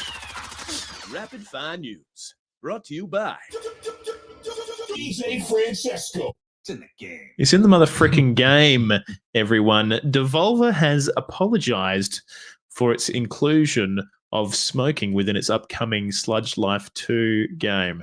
Now, just to let everyone know, this is actually a bit of a meme. They posted one of those like sad looking we're so sorry about the state of our video game posts on Twitter, clearly poking fun at other such developers as the Golem people that recently put one of these out and said, we're so sorry our game sucks. And Cyberpunk did one. They did one for Fallout 76. They did one for Redfall. They did one for fucking Jedi Survivor. It's those apology notes that they post on Twitter. So they're kind of just doing a bit of a meme. They're like, sorry, there's smoking in our game. We're sorry the kids are smoking and the fucking dogs are smoking. It's just like taking a real. They even put in the thing, like in brackets, insert company name here, like insinuating it's come from the fucking marketing department. It's just fucking. It's just top taste, top quality fucking memes by Devolver Digital. So well done, well done. They're all over it. Onto it, boys. Cap, Sony has accidentally released figures on its AAA development titles budget, particularly The Last of Us Part 2 and Horizon Forbidden West, which cost a significant amount of money. We're looking at $200 million based on the documents that we've seen. So yeah, so $220 million for Part 2, The Last of Us Part 2, and $212 million for Horizon Forbidden West, which I wonder if they recouped those costs. I reckon Last of Us would have, but I do worry about Horizon. I reckon it might have missed it, to be quite honest, but yeah, maybe. Not quite sure. Interesting. All right. Grizz, Stephen King has gifted a quote from a piece he wrote for the Entertainment Weekly for Alan Wake's opening scene for just $1. That quote is, "Nightmares exist outside of logic and there's little fun to be had in explanations. They're antithetical to the poetry of fear." Cap, do you reckon they actually gave him $1 or what? I reckon 100%. I reckon he would have been like, "Oh, yeah, you guys can use it for $1." And they were like, "Okay, here's $1." Interesting. There you go. Pretty cool. So Diablo 4 has been undergoing DDoS attacks affecting its login servers and more. We saw a tweet from Blizzard the Americas basically saying exactly that. So if you've had issues on Diablo 4, there you go. Stay away from hardcore. Yep. Now, Grizz, Final Fantasy 16 has surpassed 3 million copies sold, and I'm one of them. Wow. That's pretty good. That's a lot of copies, Cap. They've got to be pretty happy with that, eh? Yeah, well, I mean, thinking about, what's that, 3 million times 100? That's $300 million bucks. Because that's how much a PS5 game costs these days in Australian dollars. Is that how it works? Very good. I think so. Why are you shaking your head? I don't even know what I did this time. Did I do a wrong calculation? Don't know.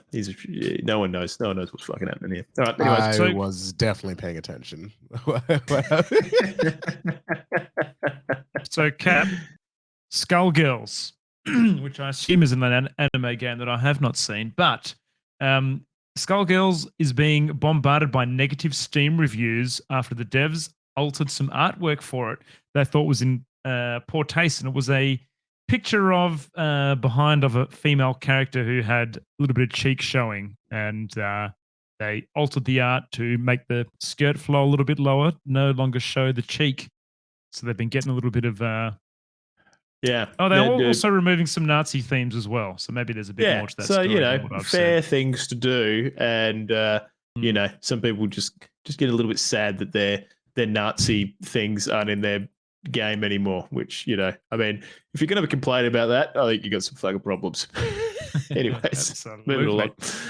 Starfield Xbox copies will include a disc, Grizzly. Rejoice. Wow. However, physical PC copies will contain a code. Well, Cap, code. I haven't got a disc drive on my PC, do you? Well, no, so it doesn't matter. I don't know what I've used it as a fucking frisbee, I think. Yeah, me too. Yep, absolutely. Exactly. Yeah, well, there you go. X-Riot Games, Bungie, and Blizzard devs reveal Project Loki, a MOBA with a shooter soul. So I actually signed up for the pre-beta thing for this, Cap. So when that happens, we've got to play this game. Yep, I'm keen. So I'm kind of hoping it's somewhere in between like Smite and League, I guess. Yeah. Or, I'd agree with maybe that sounds pretty good. with a splash of Valorant. So it's going to be interesting to see. I always thought Smite was wicked. Like I really liked the idea of Smite. Yeah. Yeah, I just think the whole... Do you know what I honestly think it was? I just think people don't like the whole gods thing as an aesthetic. Yeah, maybe. You compare it to other things like Dota and League, they've got their own kind of fantastical lore worlds that are completely, not completely separate to reality, but you know what I mean? Whereas this is kind of heavily based on, world mythos. So I don't know. I just think that's probably what lost it for him a little bit in the end. But anyways. Very cool. There you Oh, it's go. my turn. Sorry, Chris. Is it you? Daedalic Entertainment. Daedalic, creators Hmm. of the Golem game, will no longer create games internally with the Golem game, Golem sequel cancelled. So, yeah, Far things didn't out. go too well for these guys, unfortunately. No. Golem released with a lot of negative criticism, and as a result, it looks like, that game is not going to be getting released. Number 2. They're done See you for. later. It was very buggy and average, though, Cap. Even like the AI Yeah, and it stuff. was pretty fucked. Multiple issues happening there for sure. Not much you can do about it, mate. Now, Cap, did you know? This is news to me. Minecraft makes 4 times more revenue on the Nintendo Switch than the Xbox. I did know because I wrote that. It's a lot of money, mate. Extra revenue, isn't it? It What is are they a lot of making money from, dude? Like mod packs and random shit Mod like packs and sales of the game. that? Yeah. Okay.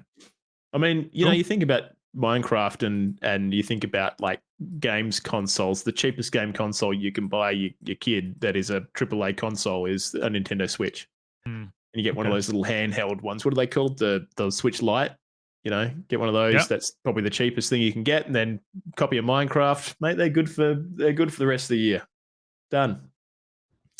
Dunzo. You know, it's the freaking Shrek of video games. You know, watch Shrek over and over again. We'll play Minecraft over and over again on your little Nintendo Switch Lite. Done. You know, easy.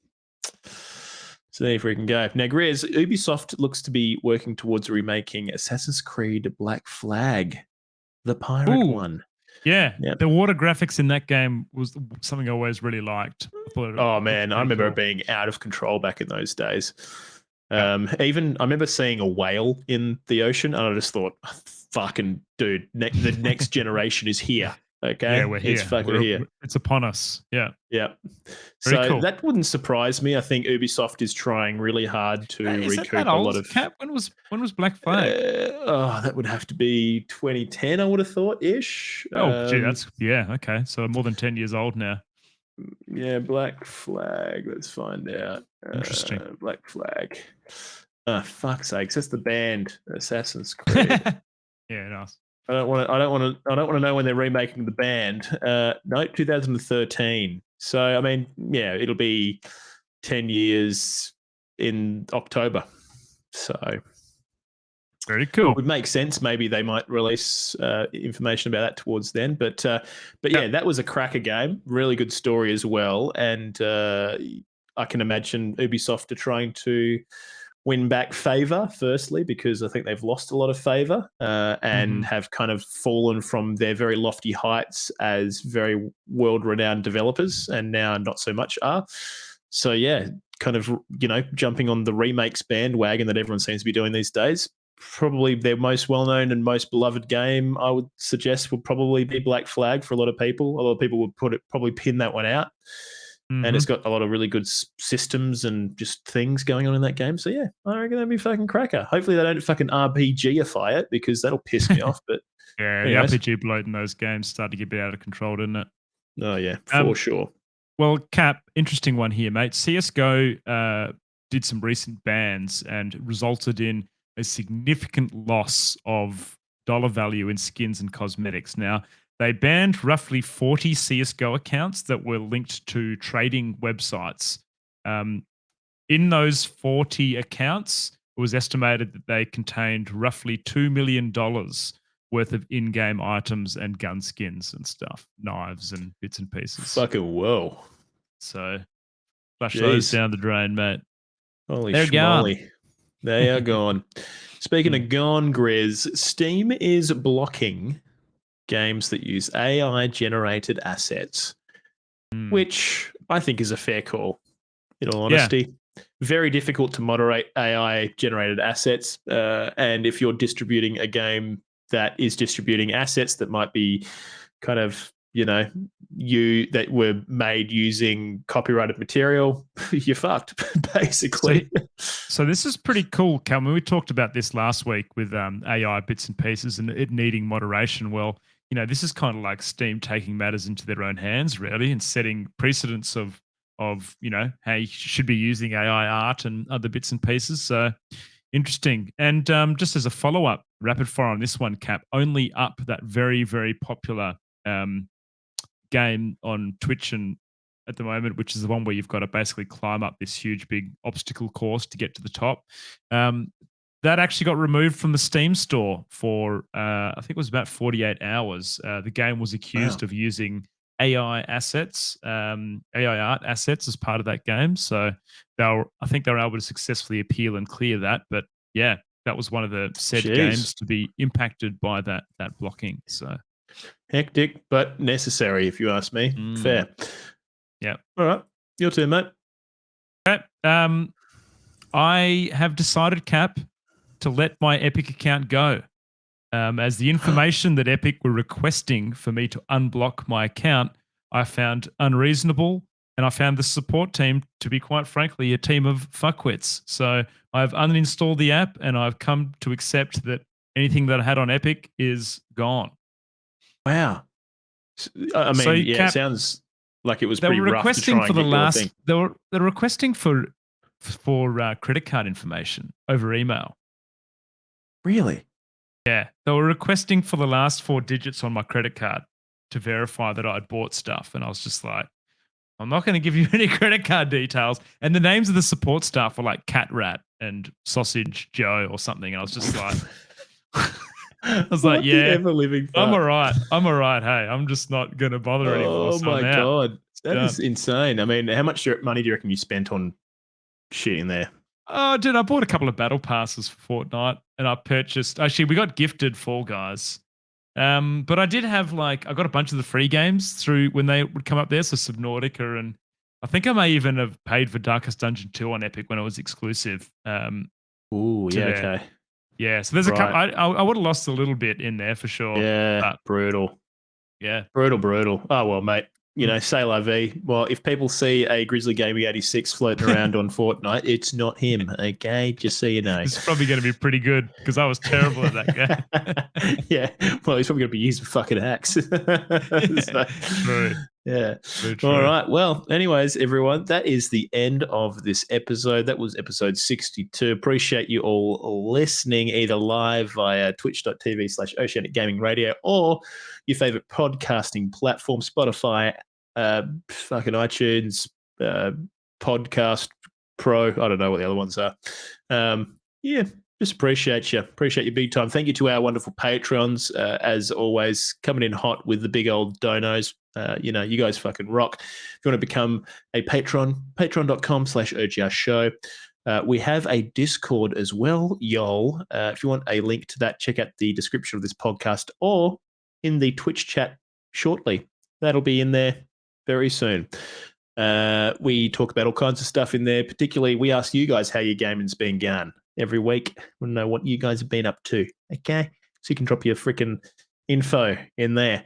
Become part of the community. Outside of that, we drop a poll every weekend.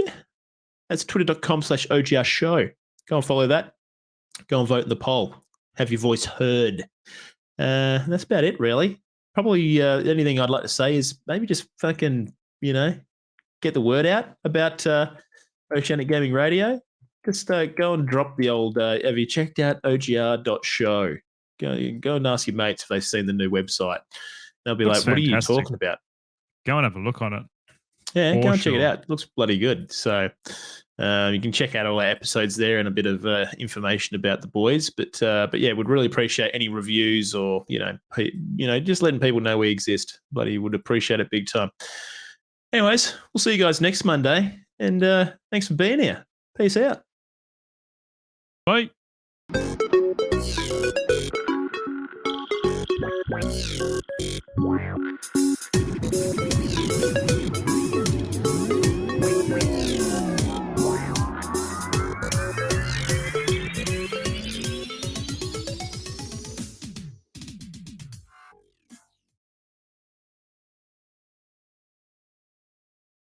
Yeah, nice. Did it, boys.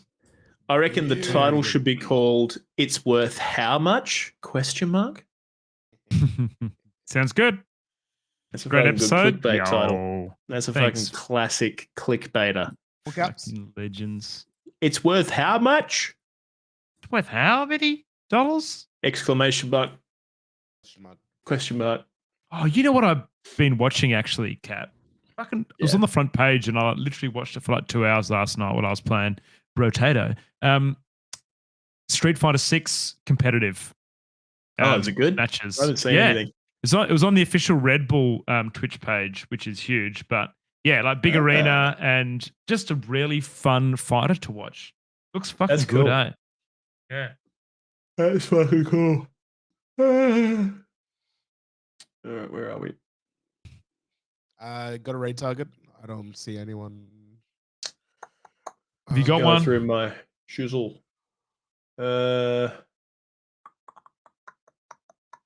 Raid Kamikaze Cracker. Yeah. Kamikaze. Good idea, actually. Good. Yeah. Raiku's on. Right. If you want to do it, Go on. Yeah, Raikou target. I haven't raided Raikou in a while. I haven't put my kids to bed yet, so they could stay up late until I finished episode. No, I reckon the young ones are asleep for sure. All right, raid is up. Sorry, did we want to raid straight away? Yeah, go on. Yep, 100%. School holidays. Capo, can you send me the login details again? I couldn't find it. Yep, no worries, mate. See your Twitch chat. See Kazi. See your Jim. See See you, anyone else that's legend. working in there. Thanks for hanging out. Love your work. Have a good one, boys. See you, mate. You got a day off today, Kazi. Fuck. Woo! Love it. Oh, yeah. Enjoy, dude. It's the way. Tell them on stream, mate. It's a good idea. Yeah, just tell them all.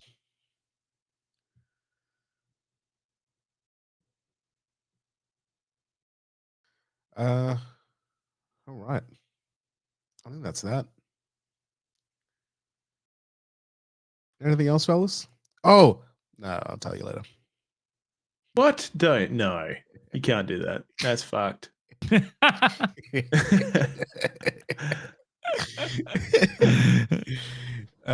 is it? Hurry up. Go on. Spit it out. Oh, no, I was just going to. He wants to wait to click the raid. Click the raid. Who's fucking clicking the raid? 9 seconds, 8 seconds. Well, but I was just gonna say, damn, what was it? I didn't realize we're all just sitting here doing fucking nothing. That's so funny.